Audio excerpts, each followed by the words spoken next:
Good afternoon. So Thursday, June 29th, this was scouting and heavy activity last night. Turns out likely that last night was actually the move-in and not scouting. It's a very small one, not impressive move-in or anything. So I've had these before where I have caught virgin queens.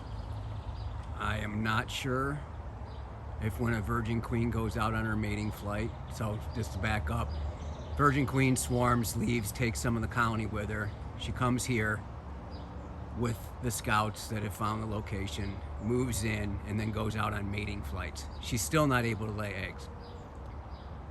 So it's unclear to me whether if she goes off the location setting from the move-in or if she leaves on her mating flight and does an orientation flight. They fly horribly compared to other bees. Queens do not that well.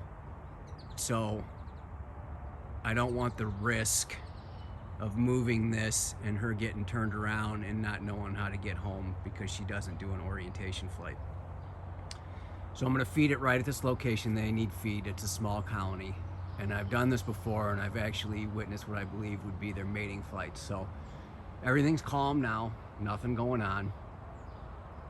And then you'll come out in the middle of the day and it's like the swarm is moving in again. They're just except they're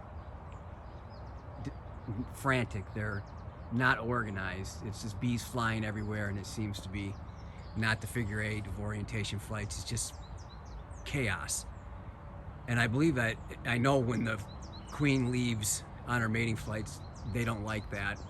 And that can happen, so I believe I witnessed it, and that'll happen multiple times. She doesn't maybe just go out on one mating flight, she can go out on multiple mating flights on different days or same day.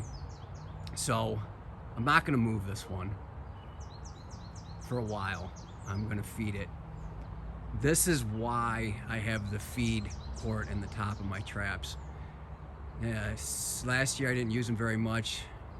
This year I've used them quite a bit, especially when feeding at the yard, and then now.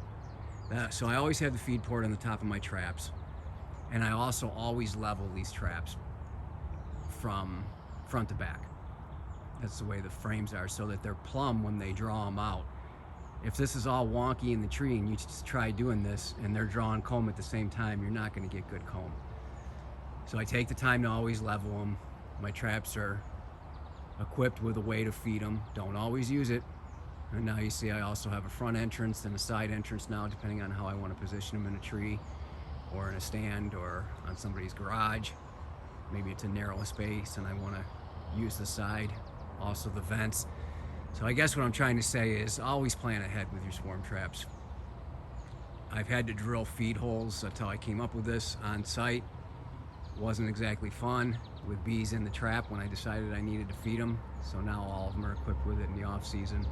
In this off season, they're all going to get a side door because I'm actually really enjoying the side door. I still use the front on 5 of the 6 traps. This one I just use it because from my living room I can see this side door better than the front door. So I was watching for scouting activity, and then now I can see the activity at the colony. So anyways, we're going to feed this one for a while.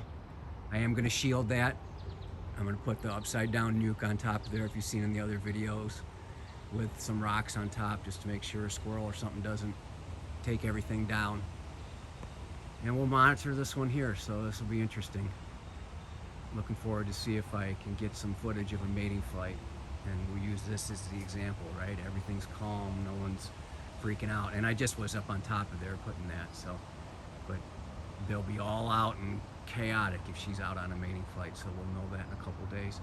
The reason why I'm doing this again is because it's later in the season and it's a very, very small swarm, which is indicating to me it's possibly a cast-off swarm. And with those cast-off swarms, not your primaries or your first, but your cast-off after that, you'll get some virgin queens out there, and I like to mate them on site.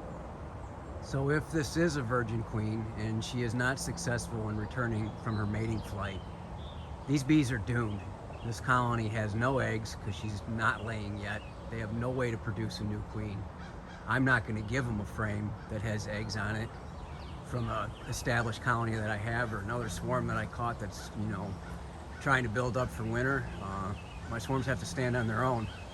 So I'll do everything I can, but if she does not return from her mating flight successfully, this colony is doomed, and they're just waiting for the days to go by and die of old age with no chance for this colony to survive. So anyways, thanks for watching. Hope your bees are well. Hope you're catching or catching soon.